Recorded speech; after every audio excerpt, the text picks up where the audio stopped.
Third question है हमारे पास, for any substance why does the temperature remain constant during the change of state.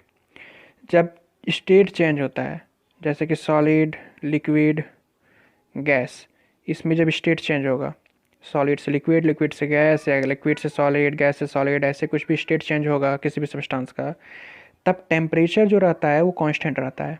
ये fact है। तो ऐसा क्यों होता है, इसका रीज़न पूछा गया है। तो ये थोड़ा कॉम्प्लेक्स है थोड़ा सा समझने में, तो इसीलिए इसको ध्यान से समझना, स्किप मत करना अभी वीडियो को, बिल्कुल ध्यान से समझो कि बात क्या की जा रही है यहाँ पे और क्या कंसेप्ट है। उसके बाद मैं बता दूंगा कि एग्जैक्ट आंसर कैसे लिखना है। ठीक है, तब समझते हैं कंसेप्ट इसके पीछे। तो इसको समझने के लिए हम लोग को एक टर्म लेटेंट हीट ये समझना होगा। ये क्या होता है? The heat energy which has to be supplied to change the substance state of substance is called latent heat. State of substance, इसको चेंज करने के लिए जो एनर्जी दी जाती है उसको लेटेंट हीट हम लोग कहते हैं। ठीक है, latent heat does not rise the temperature but latent heat always to be supplied to change the state of substance. The word latent means hidden. मतलब क्या है कि ये टेम्परेचर को नहीं बढ़ाता है, ये सिर्फ स्टेट चेंज करता है। चेंज ऑफ स्टेट है ना, ये बस स्टेट चेंज करता है लेटेंट हीट, इसकी ये खास बात है। ये टेम्परेचर नहीं बढ़ाएगा, इसीलिए लेटेंट का मतलब होता है हिडन, इसलिए इसको बोलते हैं, क्योंकि टेम्परेचर हीट एनर्जी भी दी जा रही है लेकिन टेम्परेचर नहीं बढ़ रहा है, तो वो छुपा हुआ है, इसलिए हिडन। लेटेंट का मतलब होता है hidden. It is called latent heat because it becomes hidden in the substance undergoing the change of state. उस सब्सटेंस के अंदर ही हिडन रहता है जिसके स्टेट चेंज हो रहा है। And does not show it's presents by rising the temperature. Temperature तो क्या हुआ, इसका पूरा समरी क्या हुआ कि लेटेंट हीट क्या होता है। लेटेंट हीट एक एनर्जी का फॉर्म है जो कि हम लोग जब लेटेंट हीट जब दिया जाता है तो लेटेंट हीट के कारण टेम्परेचर राइज नहीं होता है, सिर्फ स्टेट चेंज होता है सब्सटेंस का। सिंपल, ये लेटेंट हीट का मतलब हो गया। ठीक है, अब आगे चलते हैं। While latent heat does not cause rise in temperature of the substance. ये तो समझ में आया, लेटेंट हीट टेम्परेचर को इंक्रीज नहीं करता है, स्टेट चेंज करता है, सिर्फ उसमें यूज़ होता है, लेटेंट एनर्जी उसमें यूज़ होती है। लेकिन ऐसा क्यों होता है, तो ये देखने के लिए हम लोग इसका सॉल्यूशन देखते हैं। Every substance has some force of attraction between its particle which hold them together। जैसे फोर्स ऑफ अट्रैक्शन होता है ना, जैसे सॉलिड में बहुत ज़्यादा फोर्स ऑफ अट्रैक्शन होता है, लिक्विड में थोड़ा कम, एयर में बहुत कम। तो फोर्स ऑफ अट्रैक्शन हर पार्टिकल के अंदर फोर्स ऑफ अट्रैक्शन होता है। तो now if a substance has to change its state then it is necessary to overcome और break this force of attraction between its particle. The latent heat which we supply is used up in overcoming the force of attraction between the particles in a substance during the change of state। तो अब समझ में आया कि latent heat temperature नहीं बढ़ाता है, तो आखिर लेटेंट हीट का यूज़ कहाँ हो रहा है। चेंज ऑफ स्टेट वो करता कैसे है, स्टेट को कैसे चेंज करता है, सॉलिड को लिक्विड, लिक्विड को सॉलिड, या ऐसे वाइस वर्सा, ऐसे स्टेट चेंज कैसे कर देता है वो बिना टेम्परेचर बढ़ाए। टेम्परेचर नहीं बढ़ रहा है, एनर्जी जा रही है, तो एनर्जी आखिर जा कहाँ रही है, किस लिए जा रही है, कहाँ क्या काम से जा रही है वो। तो वो फोर्स ऑफ अट्रैक्शन जो होता है उसको ब्रेक करने में यूज़ हो रहा है। लेटेंट हीट यूज़ हो रहा है force of attraction between its particle, उसको ब्रेक करने के लिए, उसको तोड़ने के लिए।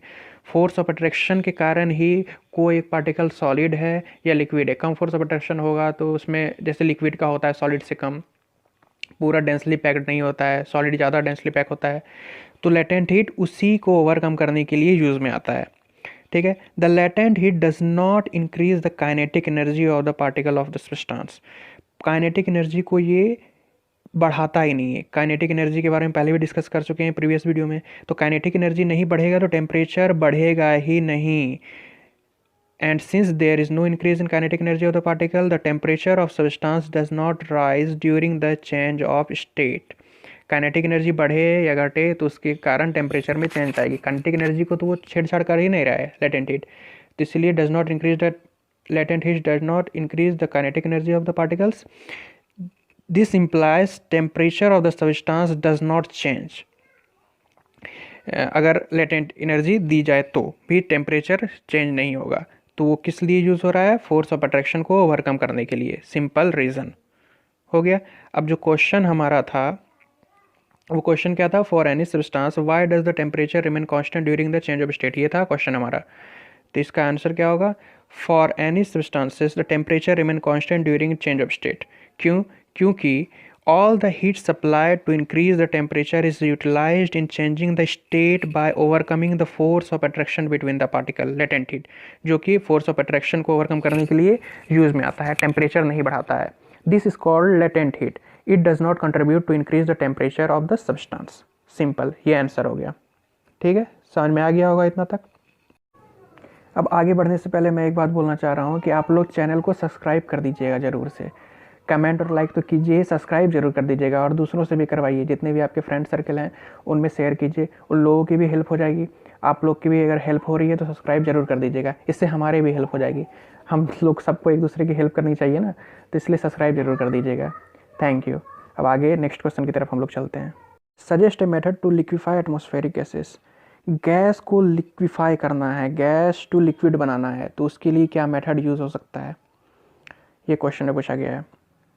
For conversion of gas to a liquid, we need to decrease the intermolecular spaces between the particles and increase the intermolecular force of attraction between them.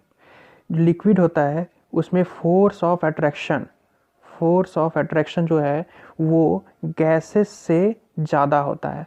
Force of attraction liquid में gas से ज़्यादा होता है और space जो होता है वो गैस से कम होता है. लेस स्पेस मतलब क्या है कि लिक्विड में फोर्स ऑफ अट्रैक्शन गैस के कंपैरिजन में फोर्स ऑफ अट्रैक्शन ज़्यादा होता है और स्पेसेस गैस के कंपैरिजन में कम होती है. तो गैस को लिक्विड बनाने के लिए क्या करना होगा, गैस में क्या हो गया, गैस में स्पेस ज़्यादा हो गया तो स्पेस कम करना पड़ेगा, और गैस में फोर्स ऑफ अट्रैक्शन कम हुआ तो यहाँ फोर्स ऑफ अट्रैक्शन बढ़ाना होगा. So for conversion of gas to a liquid, we need to decrease the intermolecular space between the particles and increase the intermolecular force of attraction between them. This is possible by increasing the pressure and reducing the temperature of the gas. किसी भी substance को उसका space, intermolecular space जो है वो कम करने के लिए और फोर्स ऑफ अट्रैक्शन बढ़ाने के लिए क्या करना पड़ेगा, टेम्परेचर को हम लोग रिड्यूस कर देंगे और प्रेशर को इंक्रीज कर देंगे, प्रेशर को बढ़ा देंगे.